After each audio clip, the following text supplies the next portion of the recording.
this house is many, it's very storied, and it's very steeped in legend and lore and that sort of thing. I mean, many famous people have lived here, including, would you like me to tell you a little bit about the history of it? Oh, sure. Okay. Well, it was built in 1921 to 1926 by a French artist and visionary by the name of Maurice Tournier. And he was also a movie director and screenwriter for Hollywood, for MGM Studios. He came via Paris, you know, during the height of the silent era, and one of his movies was the original Last of the Mohicans, as a matter of fact. Oh. So this house was his creative vision. He designed it, he actualized it. He brought in artisans from Bavaria and Italy and Paris to do some of the fresco work. He collaborated with the set designers from MGM. And so it's just really, it's a historical Hollywood palazzo. It's also known as the Norma Talmadge Estate. And Norma Talmadge was the preeminent movie star of her silent era. And she was the inspiration of the character of Norma Desmond from Sunset Boulevard, as a matter of fact, where she uttered that immortal line, "Mr. DeMille, I'm ready for my close-up." So she and her husband, Joe Schenck, lived here, and he founded 20th Century Fox and also United Artists Pictures with Charlie Chaplin, Mary Pickford, and Sir Douglas Fairbanks. So basically, it's very historical. So they probably have all been in this house. I think anybody who Who is anybody? has been anybody in the history of Hollywood over the decades, from the 20s, 30s, 40s, 50s, 60s, 70s to now, they've all been through this house. And I'm basically perpetuating the tradition, you know, because I have a huge connection to Hollywood. I have many, many friends in the film business, including actors, actresses, directors, screenwriters, you know, you name it, producers. Right. So music people, music editors, composers. So, you know, I have a really beautiful group of, you know, creative friends in every aspect of culture and civilization, from architects to, you know, musicians to painters to writers and thinkers and philosophers. And that's the way I like to live my life. You know, I like to live a very full, creative life, full of interesting people that I really welcome into my vortex here at the Cedars. And I do call it a vortex because it's a vortex that really draws a lot of creative people. And I had an energy worker friend. I had an energy worker friend who walked into this place, and he said, this is really one of the major power points for LA. This particular house on this hill is a major power point, and that's why it's always attracted, you know, major artists, you know, from this whole area. If I can interject, no one has done what you could have done to this. No. Thank you. This Thank is you. beyond amazing. It's like very the designed, Petty Palace, extraordinary. Versailles, everything in kind of in one. Thank you very much. Well, actually, the architecture was modeled after the palazzo of the Duke of Alba. So, you know, in that respect, it is a palace. It is a palazzo. And I'd never really been to Morocco before when I designed this room, for instance. And so I just really imagined what Moroccan style would be like. And so I really conceived this. And I was so that was about 10 years ago. I've had this house for 10 years. And I finally visited Morocco about 3 years ago, and I said, well, I think I did a pretty good job. Yeah. Did you design, or just, is it a combination of your own design and collected pieces? Oh, or? sure, of course. Right. You know, I designed the banquettes that we're sitting on here. But some of these are, you know, Moroccan antiques, or this doorway, this gilded doorway is a framed, is an antique Indian doorway. So I kind of cheated a little bit here and there, but I kept the style exotic. And I did this in the Indian manner, or the sorry, I did this in the Moroccan manner as a homage to both Jimi Hendrix, whose room this used to be, and also as a homage to my own bohemian past, because I was living as a Venice Beach bohemian in the I think late 60s, early 70s, where I really had my start as a fashion designer. At age 19 years old, I had my own one-of-a-kind boutique store in Venice, California, when nobody really wanted to live in Venice. It's not the swank, sort of trendy neighborhood that it is right now. It was really sort of a downtrodden slum, so to speak, and only derelicts and artists and bohemians really wanted to live there. But I had my oceanfront, one-of-a-kind boutique store. What street was it on? It was right on the Oceanfront Walk. Oceanfront Yes, Walk. and I think I visited a few years ago, after many, many years, and it's now a restaurant. But that was really my place where I really had my start. And I started very young in this business, and I've been designing professionally since I was 19 years old. Oh my goodness. Were you a bohemian in high school? I think I was. I've You went always to had. Culver City High School? I went to That's, Culver City High. I went to Hamilton, actually. Oh, well, you guys were competitors of ours, I think we played against you guys at all the football games. And I really wasn't the jock type, so I really I think I went to one homecoming game, but that was about it. Not the cheerleader type, it was always sort of the bohemian artist type. And actually out of, excuse me, actually out of about 650 students, I was nominated as most talented in my class. That was a senior award, or? Senior award, most I remember popular. we used to have those, right? Yes, exactly. It was in my yearbook. I designed my yearbook.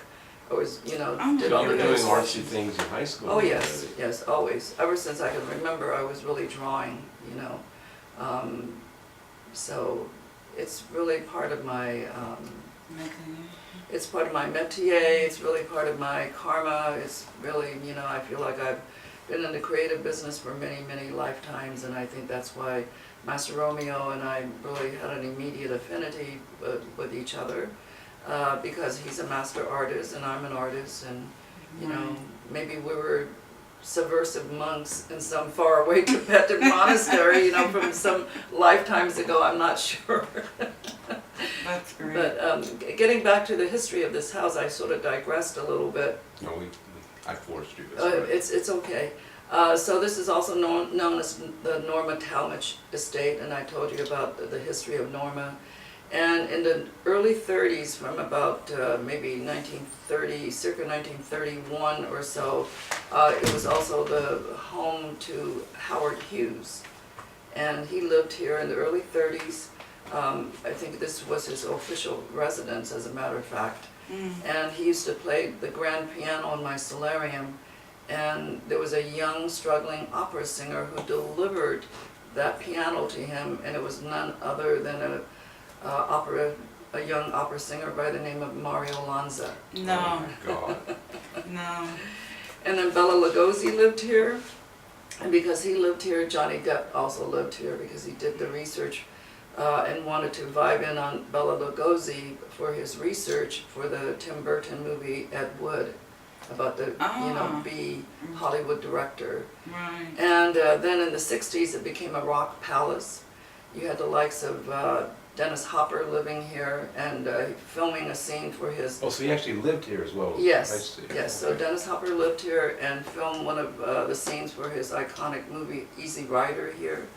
And actually part of Sunset Boulevard was filmed here. Really? Yes. Wow. What, the swimming pool scene? Not the swimming pool scene, but probably, I think it was a scene where she was getting ready for the party. But that was an iconic Billy Wilder 1949 classic, and sort of very film noir. But the character of Norma Desmond was inspired by Norma Talmadge, ironically. So she was a fading movie star, if you remember, who falls in love with a much younger, struggling screenwriter. So, and then also this is a, this was a palace for rock royalty. So you had the likes of Lou Reed and the Velvet Underground, Arthur Lee and the band called Love, who brought in Jimi Hendrix, and then there was Van Morrison, Bob Dylan. I mean, they all lived here. And they were all separate owners, or? No, they were not owners. They rented the house, and They rented the house. and then each person had their own crash pad, which So in was other one words, of like these beautiful simultaneously, all these people were rooms. No, here? no, I wouldn't say simultaneously, just at different, parts of the 60s and 70s. Right. Right. I wanted to ask you, what were your earliest experiences of designing, and how did it shape you? Well, I don't know whether you know my background, but I was born into Maoist China. Right. And my father had come to America as a young man, then worked very hard for 7 years, and went back to China to marry my mother, stayed for a few years, and then my mother became pregnant, and he had to escape while the going was good. So he quickly came back here to America, and it's all on my brand reel, by the way. But so my mother was pregnant with me, and she couldn't leave, and so he quickly came, and then my mother and I were trapped in communist China. And so she escaped with me when I was about 5 years old into Hong Kong. And she had sewn her wedding jewelry into a small pillow this size perhaps. Oh my God. And so she gave it to the border guard, and he, walked us over to the, our freedom, where relatives from, the other side in Hong Kong greeted us and took us into safety. And that's how we escaped. How So- long were you in Hong Kong? Oh, just 1 year. Just 1 year? Just 1 year before my father petitioned for me to. And you were like Come 5 on. or 6? I was 6 years old when I came to America. My father had registered me as a boy before I was born, so that complicated things a little bit, And my father was operating big machines for Chinese laundry, for an industrial Chinese laundry in downtown LA near San Pedro and 9th Street. So my first neighborhood was in downtown LA, and it was really in this very dark, terrible tenement building called the Paradise Apartments. Oh my God. And they were anything but heavenly, so Right. cockroach infested. And so I remember, we stayed there for about 6 months, but I remember we didn't even have a bathroom, our own private bathroom in our room. So there was a dark hallway, I remember, and at the end of the dark hallway was a bathroom. And I used to, as a little girl, go to the bathroom and take those little toilet paper squares, and then somebody was kind enough to really give me a box of crayons, and I would really draw on it. So I've been drawing ever since, I can remember. And then being being the daughter of struggling immigrants and from reduced circumstances, it was a life of scarcity, and my parents, just didn't have any budget for toys for me and my brothers. So I remember at age 6 or 7 creating wardrobes, very elaborate wardrobes for my paper dolls. So that was really the beginning of my design career. And at age 9, I basically made my first blouse on my mother's home Singer sewing machine. And so I just started making my own clothes ever since then. As a teenager, girls really love clothes, so I would always sew up a new dress to go to the dance on Friday night, and always got a ton of compliments. Did you use patterns, or were you? I used, McCall's and Buttericks and Vogue and I all of those remember different, those, yeah. yes. And then of course I always did my own spin and really designed it, in a different way, using interesting fabrics or trim or that sort of thing. And I think I even did my own beadwork on my prom dress for my senior prom. So beading beading came to me at a very early age. Wow. And That's wonderful. How was it growing up? Like, when you came here, you didn't know English, obviously. I didn't know English. I was really put back by 1 year because of my lack of knowledge of the English language. But I picked up pretty quickly, you know. And what was like your school? Did you experience any prejudice, or did you? Well, I mean, you know, I You were grew young. up first in South Central LA. My parents bought their first house, and you know, I think it was 41st and Hobart. So it was a mixed, racially, you know, integrated and mixed neighborhood. It was, you know, back then it was not just strictly, you know, a black neighborhood. No, But it's it was- changed completely. It was, you know, Evolved. it had, you know, Caucasians, Hispanics, or Latinos. It had Asians, you know, it had blacks. It had a little bit of everybody. Koreans, Chinese, Japanese. And then we moved to squeaky, you know, white suburbia, I called it, in Culver City What back in street those did you days. live on? I'm familiar with the area, so I was trying to like. Washington Place and Sawtell. Oh, That's where I grew up, yes. okay. So anyway, so then I was probably one of the few ethnic, you know, girls growing up there, but it was interesting. I had really inspired teachers, you know, so I chose not to go to a university because I just really wanted to study fashion design. You know, I wanted to actually originally become an artist, you know, and do painting, but you know, my parents perceived that as you know, the life of a pauper, so they really didn't support my education. So when that was denied to me, I just really enrolled in trade tech and probably went there for about 6 months, and within the first month I wanted a design scholarship, the #1 place in a design scholarship that was sponsored by a big company by the name of Arpegia, and they're sort of like, they were the precursor to maybe a company like BCBG for today's time. So anyway, I left school and I went to work full-time for them.